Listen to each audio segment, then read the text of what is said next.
começar o vídeo, eu gostaria de fazer uma pergunta. Será que você tem confiado em Deus nos momentos de crise?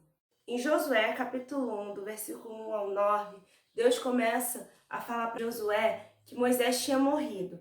Ali Deus entrega nas mãos a nação de Israel para Josué para continuar o trabalho que Moisés tinha deixado aqui na terra, que era de levar o povo de Israel à terra prometida.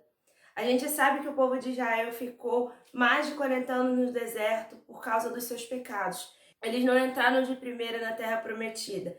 Eles tiveram que peregrinar o deserto por mais de 40 anos. E uma nova geração entrou na terra prometida. E parando para olhar para Josué, tinha sido discipulado pelo libertador do povo de Israel do Egito, o homem usado por Deus para libertar o povo de Israel do Egito. O cara foi discipulado por Moisés. E a missão foi dada para ele continuar levando o povo de Israel até a terra prometida. Será que a gente consegue imaginar o tamanho da responsabilidade que Josué estava carregando nas mãos? Vamos nos colocar no lugar de Josué. Eu não sou Moisés. Moisés foi um dos maiores profetas da Bíblia. O cara viu a sarça ardente, falava com Deus diretamente. E eu tô aqui, o que eu vou fazer com o povo de Israel? Se você for parar para ler o livro de Josué, você vai ver que Josué foi um homem de exemplo de que confiava no Senhor. Porque se você for parar para olhar o primeiro capítulo, Deus já começa falando que ele estaria com ele. Que não era para ele desanimar, porque ele estaria com ele. Então Josué, ele se apegou no Senhor Jesus. E o que geralmente leva um homem a confiar em outra pessoa? O que gera confiança no ser humano? Geralmente quando a gente começa a criar intimidade com alguém, é normal a gente querer contar coisas que acontecem no nosso dia e até mesmo segredos particulares nossos. O que faz o ser humano confiar em outra pessoa é a intimidade. E com Deus não é diferente. Quando a gente começa a criar intimidade com o Senhor, é normal nós contarmos tudo o que acontece na nossa vida, nós compartilharmos os nossos medos, os nossos sonhos. É normal isso acontecer. Então, o que faz a gente criar intimidade com o Senhor? É orando, é lendo a Bíblia, é falando com Ele todos os dias. O que gera intimidade com o ser humano é a conversa, é a convivência. E com Deus não é diferente. Se nós começarmos a conversar e a conviver com Ele todos os dias, nós iremos passar a criar intimidade com Ele. Se a gente for parar para olhar para Moisés ele vivia uma vida constante de oração, ele falava o tempo todo com Deus. Ele subia ao monte, ficava dias conversando com o Senhor. Aquilo dali nele gerou uma intimidade. Ele confiava em Deus e ele começava a contar os seus problemas, e toda vez que vinha algum problema sobre ele, ele levantava as mãos para o céu ou ele falava diretamente com o Senhor na frente de quem fosse. Ele ia lá e falava: Senhor, o que eu faço com esse povo? Pega o cajado, coloca na água e o mar vermelho se abre.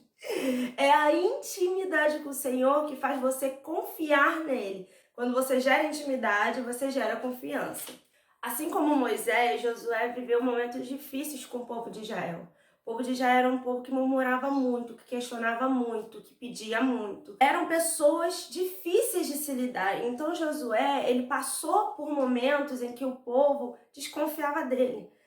Que o povo começava a comparar ele com Moisés. O povo não tinha ciência, não pensava que era Deus que estava colocando ele ali. Assim como Moisés, a gente vê várias vezes que aí até a própria irmã de Moisés, tem um período que Miriam, ela tem lepra, porque ela começa a questionar Moisés. Ela fala assim: Moisés, se você é usado por Deus, por que eu também não posso ser usada? A forma como ela estava falando é uma forma de deboche, de questionamento.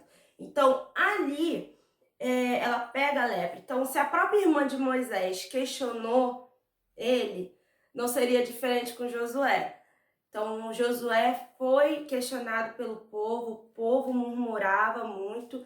E Josué, no decorrer de todo o livro, ele demonstra uma imensa fé no Senhor. Se a gente for trazer para os dias de hoje, nós estamos vivendo um período de pandemia, um período em que nós estamos de quarentena, que nós temos que nos resguardar, temos que ficar em casa, evitar sair por bobeira. Pessoas que estão sofrendo por essa situação porque precisam trabalhar, precisam de dinheiro para poder sustentar as suas famílias. E é triste ouvir isso, mas tem pessoas que têm vivido uma verdadeira intimidade com o Senhor nesse período de quarentena. E é isso que eu gostaria de te perguntar. Você que vive falando que confia no Senhor, será que num período difícil da sua vida você tem confiado mesmo nele, entregue tudo nas mãos dele? Eu gostaria de compartilhar uma experiência minha com vocês. Teve uma vez que eu estava andando na orla da praia com uma amiga e eu estava olhando para o mar e eu comecei a conversar com ela, né, sobre os meus medos, falar para ela que eu morria de medo de mar. Eu só entro na água se eu puder ver o que está passando por mim. A água tem que ser totalmente cristalina, porque eu tenho medo. É normal, tem gente que tem medo, eu tenho medo disso. E naquele período que eu comecei a falar assim, eu só entro na água se eu ver, porque eu preciso ver o que está passando por mim. Naquele momento ali, Deus começou a falar comigo. E eu acho isso incrível, né? Porque Deus fala comigo nos momentos mais improváveis. E ele falou comigo assim, Jennifer, você é uma pessoa que confia muito em mim. E realmente, eu falo muito para todo mundo que eu confio no Senhor. Que pode estar acontecendo o que for, eu confio no Senhor. Eu falo isso.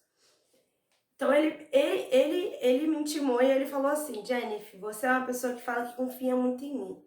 Mas se para você entrar na água você precisa ver o que está acontecendo, como que você fala que você confia em mim se eu sou um ser invisível? Você só me sente, você não me vê, mas fala que confia em mim. Naquele momento eu comecei a parar para pensar e eu fiquei toda arrepiada porque é real. Lá em Hebreus 11:1 vai dizer, ora, a fé é o firme fundamento das coisas que se esperam e a prova das coisas que não se veem.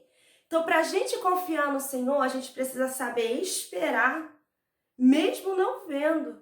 Você tem que crer, tem que esperar e tem que confiar, sem ver. É aí que entra a fé. E Josué é o maior exemplo disso. Sabe por quê? Porque Josué, ele orava, ele confiava extremamente no Senhor. Não importa o que as pessoas falavam, não importa a situação que ele estava vivendo, ele confiava e ele determinava que o Senhor estava cuidando dele e que Deus iria prover tudo.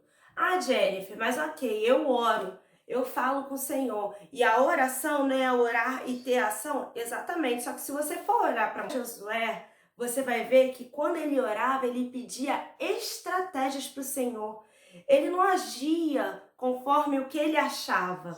Ele não tomava as decisões, ele não se precipitava, ele não ficava ansioso, ele orava e pedia estratégias de como agir com o povo de Israel ou em uma determinada batalha.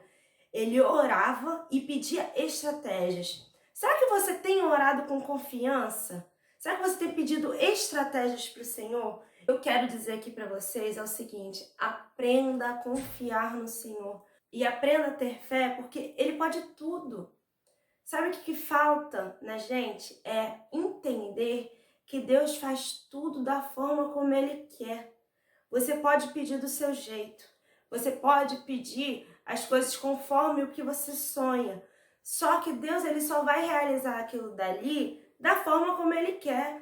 Ele vai permitir que coisas aconteçam na sua vida para ver se você merece aquilo dali de verdade ou para saber se você está pronto para poder usufruir tudo aquilo que Ele tem preparado para você.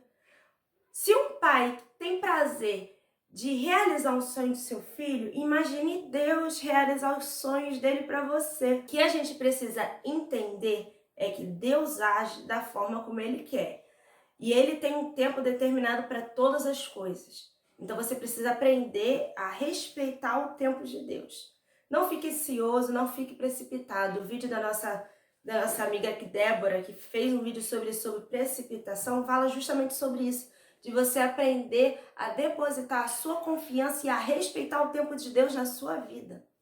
E antes de terminar, eu gostaria de deixar 4 coisas aqui importantes que Deus deixou para Josué, para mostrar para ele como seguir com o povo de Israel e continuar firme e constante com ele, sem ter medo e sem vacilar. A primeira coisa que Deus fala para Josué, antes dele começar a guiar o povo, que diz lá no versículo 7 do capítulo 1 de Josué, esforça-te e tem de bom ânimo.